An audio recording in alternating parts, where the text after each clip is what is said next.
Now this is the way to carry plywood. Get a helper. But if you're working by yourself, Joe has a way to make it easy to haul plywood around.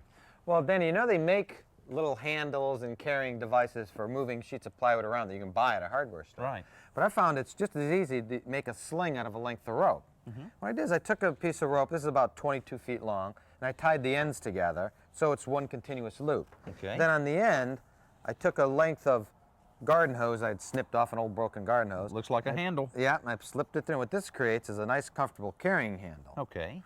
Now for this is only 3/8 inch, so you know it's pretty lightweight. But if you're carrying a 3/4 inch piece of particle board, it's pretty heavy. Oh yeah, and that could really dig into your And hand the rope with this can rope. cut into your hands. Okay. So what we do is just loop the ends of the rope around each corner of the plywood, and then flip it up, and just lift up on the handle to get it on the ground. Once it's standing upright, then you can adjust the handle to find a nice midpoint so it balances.